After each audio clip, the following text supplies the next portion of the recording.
Hello, fellow movie lovers. Bob for Bob's movie review here, and today I'm bringing you a Blu-ray and DVD shopping guide and reviews for March 24th, 2020.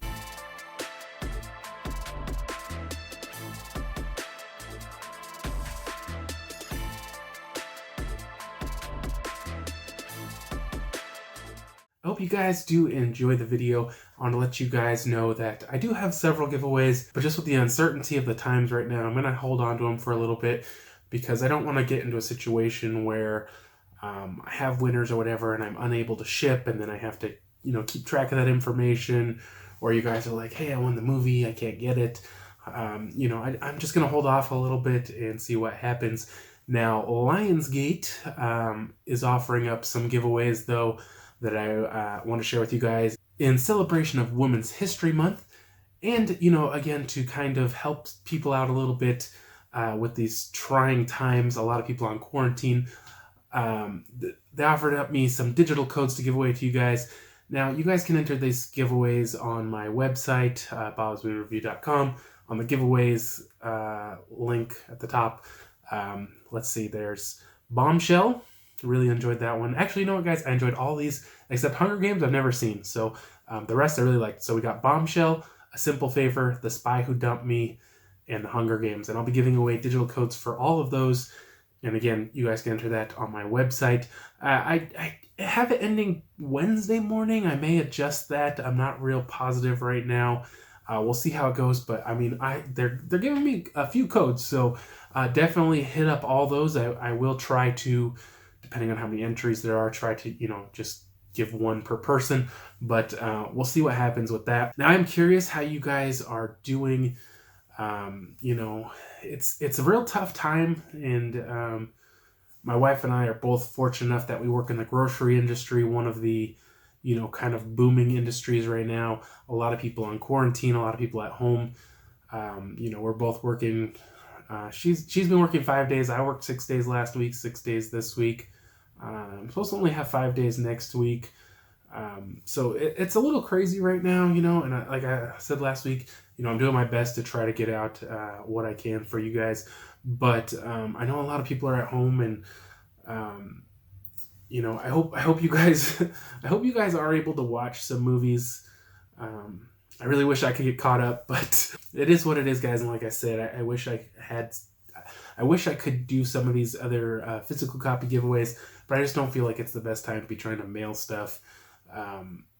So let's get into this week, guys. I feel like a lot of just kind of okay titles this week. Not a lot of super good stuff. Although I haven't seen 1917 and I wasn't sent a review copy. Supposed to be one of the best films of the year. Obviously, I won't be reviewing it this week, though. Remember, guys, you can find affiliate links to purchase all these movies down in the description below, and doing so does help support the channel. Also, one more thing before we actually get into it, guys. Are you guys going to go into the stores to pick up movies? For me, it's a little strange because I work nights and I sleep during the day, and so I feel like the whole world's on lockdown, but like I don't think the restaurants here are closed to dining in. But I don't think like all the stores are closed here. I do live in Idaho, and we were kind of one of the last states to get cases or whatever. But they're growing quickly, and everybody is kind of rapidly just kind of shutting down the whole country. But I believe stores here are still open for the most part. But will you guys be ordering movies, or are you just going to hold off? What are you guys doing? Let me know. I'm just curious for my own knowledge. So first up this week is The Grudge. To me, I didn't understand why they're remaking The Grudge or sequel. I'm not sure. It's been forever since I've seen it, but they had, I think, 3 Japanese Grudge movies, 3 American Grudge movies, and now many years later, they came out with a new one called simply The Grudge. And I didn't look up any kind of numbers or anything, but I just kind of wondered, how successful the other ones were. Do they have a good following? Why would they make a new one? But it is releasing on a Blu-ray and digital. Amazon and Walmart $19.96, Best Buy $19.99, Target $22.99. It's also releasing on a DVD. Amazon and Walmart $17.96, Target $19.99, and Best Buy $24.99. Now, Sony Pictures did send me over a copy of The Grudge for review. This one does have John Cho and Lynn Shay. I don't think I knew anybody else, and this is the first movie I watched of the week, so I don't know if I'm missing anybody in this.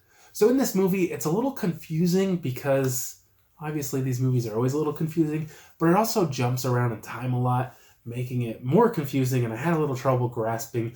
They do kind of like say what the year is, but I hate when they go back and forth like that.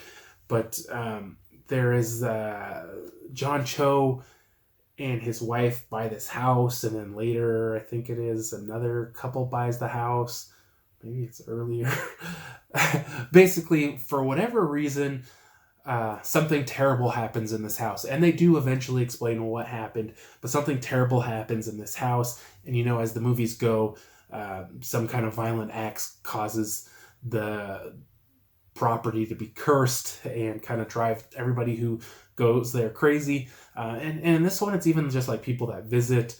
They kind of bring the curse along with them. I don't remember if they did that in any of the movies, but like I say, it was kind of confusing with the way they were jumping around. Acting was all right. It was okay, but the story to me, it wasn't very scary at all. Like I didn't really find anything in this movie to be scary, and I didn't even feel like they were like really jump scares. Maybe there were some, but I don't know. I didn't really understand why they remade this movie or did a sequel to it. But the movie was okay. I just didn't find it to be, like I say, it wasn't very scary, and the story was a little confusing, and it wasn't one that I just got super into. I gave this one a 3 out of 5. Next up is The Song of Names. This one's releasing on a Blu-ray, Amazon and Target $22.99, Best Buy and Walmart no listing. Also releasing on a DVD, Amazon, Best Buy, Target, Walmart, all $17.99. Now, Sony Pictures Classics did send me over a copy of The Song of Names for review, and this is based on a book. They also sent the book, but there's probably very little chance I'm going to get to reading that anytime soon. But this one was about this young kid from Poland who goes to live with this family in, I think it was like England, and he's like a really, really great violin player, and he's super cocky, like just ridiculously cocky. And I don't believe World War II has started at the time. I could be wrong. But basically, he ends up getting separated from his family because his dad goes back to Poland with his mom and sisters while he lives in England. And he basically kind of just assumes his family's dead, and he never goes back to Poland. So it kind of skips ahead. And this is one, too, where they kind of go back and forth between the childhood and kind of, I don't know if they were adults or teenagers or what, but he's supposed to play this concert and he just disappears and nobody really knows what happens to him, and they kind of just think he died or something. And then we jump to many, many years later, 30 years later or something like that, and they keep going back to the childhood, and basically the two the guy who he's staying with, son, and him, they became almost like brothers, and he kind of always wondered what happened to him. And he continues looking for him, and he believes he may have found a clue to where he is, and he's just kind of most of the movie looking for him. I like this one, guys. It was kind of like a mystery, and I had a little difficulty on some of the accents, but I put on subtitles. Easy enough to watch, easy story to follow. I thought it was a great story, very well acted. I definitely enjoyed this one.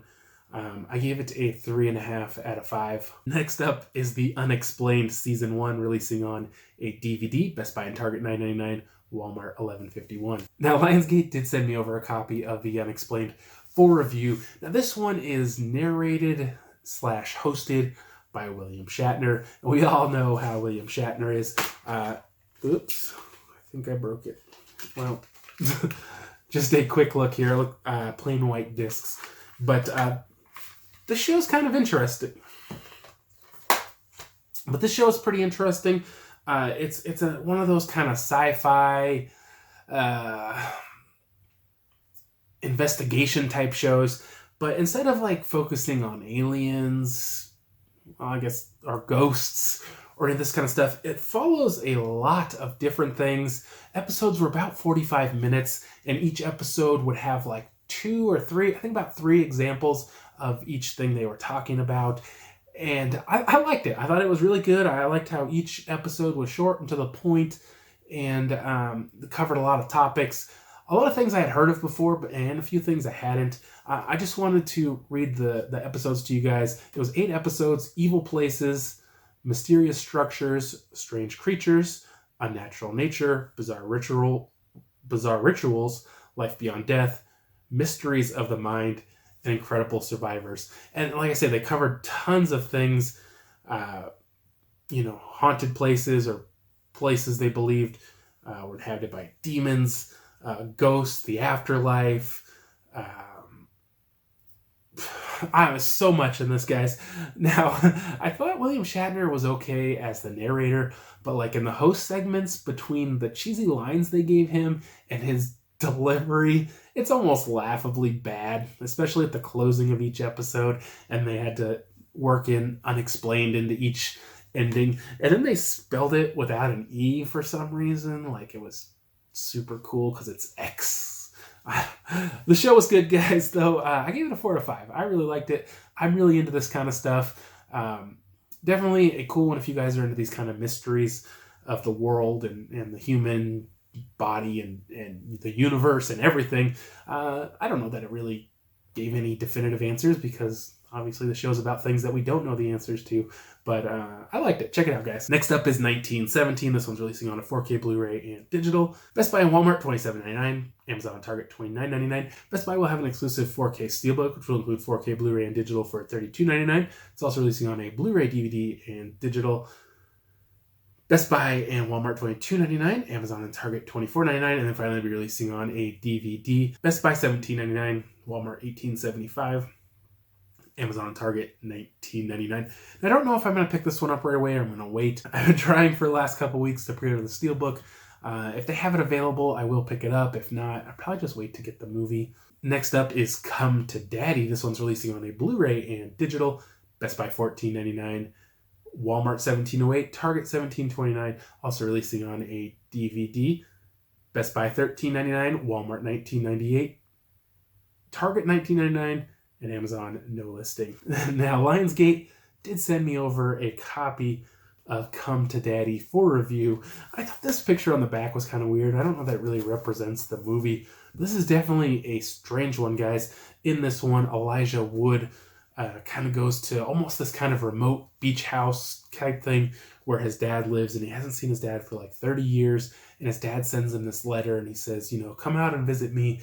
I want to catch up with you and whatnot. So he gets there, and things are really weird. Not like sci-fi kind of weird, but like his dad is really weird. He doesn't seem to like him, and he's just like calling him all these really mean names and being just really mean and abusive to him. And Elijah Wood doesn't really know what to do. He's like, "Why did you tell me to come here?" And you just kind of you're being like a bully to me, and it's really strange. And you don't find out what's going on until about an hour into the movie, and the movie's about an hour and a half. And to me, it's like, why did they wait so long to present this twist and to really kick off the movie? Not an hour, 2/3 into the movie before we really find out what's going on and what this movie's about. And then from there, guys, it gets crazy. There's so much crazy stuff. It's really brutal and gory, like people being like killed and attacked and tortured and all this stuff going on. And that last half hour, guys, is a freaking roller coaster, super crazy. I did like this movie. Like I say, I think they waited too long to really get it going, an hour in, and you don't even sure what the movie's about yet. And Elijah Wood was good, but it's a strange movie for sure, guys. I did like it, though. I gave it a 3 out of 5. Next up is The Wizard, releasing on Blu-ray. Amazon and Target, $19.29. Best Buy and Walmart, no listing. Next up is April Fool's Day, releasing on a Blu-ray. Amazon and Target, $30.99. Best Buy and Walmart, no listing. I'm not sure which April Fool's Day this is. I don't know if I've seen it. If I have, I don't even remember what it is about, except for probably April Fool's Day. Next up, Clemency is releasing on a DVD. Amazon and Best Buy, $17.99. Walmart, $19.38. Target, $19.39. Next up is Treadstone Season 1. This one's releasing on a DVD. Best Buy, $14.99. I don't know why they're so low. Amazon and Target, $27.99. Walmart, $39.98. Now, before you guys go, for sure I do have several more reviews for you guys of things that were sent to me late, or I just didn't get to them in time for their release. So all of these are available now. Next up, My Hindu Friend from Tri-Coast Entertainment. Now this one stars Willem Dafoe, who I feel like he doesn't necessarily get like the props he deserves. I don't think people think he's a bad actor by any means, but I don't think people really think of him as the great actor he is. He's been really good in a lot of stuff, and I think he is one of the best actors currently in the field of acting. So in this one, he's kind of an older guy who is a director, and he gets cancer, and they tell him he only has a couple months to live, but he could get, I know they were talking about bone marrow transplant, and I'm not sure if that's exactly what ended up happening, but basically the movie shows like his last days, not of his life, but like as he's getting ready to go into the chemotherapy and all the stuff he's going to have to go through to try to get rid of the cancer, and then into all his treatments and kind of living in the hospital and being in a lot of pain and getting weak and all this stuff happening. And that's kind of like the first hour of this movie, and I thought that first hour was great and like really powerful, and I thought like Willem Dafoe did such a great job, and it was so enjoyable. I mean, not to see this guy kind of struggling, but just the way they did it was so good. I don't want to say what happens to Willem Dafoe's character, but then the second half is like after the treatments, and I just kind of felt like the movie was not as strong, and it kind of fell apart in that second half. And I really feel like if they had made it a little shorter, it's almost a 2-hour movie, and I feel like that first half was so strong and the second half was so weak. But I did enjoy this movie, guys. I think it's definitely worth checking out, and I definitely liked it for sure. I gave it a 3.5 out of 5. Next up, Mill Creek Entertainment sent over Hard Hunted. This is another Andy Sidaris film. If you guys haven't checked out any of the Andy Sidaris films yet, be sure to start. There's quite a few of them, but if you've seen them, you know what to expect. These are, kind of paper-thin stories about this group of some sort of government agency, primarily in Hawaii, and they're always kind of like these really good-looking women who have had plastic surgery enhancements, and they really like to show them off. Like I'm always watching these, and I'm like, is this what it's like in Hawaii? Just fake breasted naked women everywhere? Is that how it really is, or is that just his vision of Hawaii? But in this one, there's some sort of nuclear missile or something control thing that they're all trying to get, and they all gotta kill each other. And I actually like this one quite a bit. It was a good story for these. The acting was okay, but I did like this one, guys. I gave it a 3 out of 5. Next up, Mill Creek Entertainment sent over Fit to Kill. Now this one is the sequel to Hard Hunted, and I have to say this is the worst of these Andy Sidaris films I've seen. What is this one about? It's really hard to say. There's this diamond, this guy, somehow he obtained it, but it was like stolen from Russia, and he's going to return it to Russia, but then it gets stolen from him, and everybody is killing everybody to try to get this. I know, like I've said, that these movies have like paper-thin stories, and the acting is very mediocre. There's almost no acting even in this movie. Like, I just mean, like, even like this woman is shooting this very large gun, and she's just like, doesn't even move. There's no recoil, no anything. It's just like, you could act a little, try to pretend like it's a real gun in your hand, and the nudity in this one is like ramped up so much. It's like every scene, everybody's nude. Like I say, there's almost no story. It just seemed like they're like, oh, time to have sex, It was like that was like the whole movie. I don't know. To me, guys, this one just really didn't do it for me. And there's this like opening thing where they're like doing a paintball thing, but this guy is like really shooting at him, and then their guns look just like their paintball guns, and I'm like, what if you confuse those? I thought it was kind of weird. I gave this one a 2 out of 5 though, guys. Next up, Mill Creek Entertainment sent over The Nines for review. Now, I had actually seen this one many years ago, and this is a kind of, I think, not very well known Ryan Reynolds movie, and maybe for a reason. It's very confusing and very strange. It also has Melissa McCarthy. I would imagine one of her earlier roles. This one was from 2006. And in this movie, Ryan Reynolds, it's hard to describe, but basically he is this guy and his girlfriend maybe dumped him or he dumped her or somehow they broke up, and he's like a TV star, and he like lights all her clothes on fire and ends up burning down his house.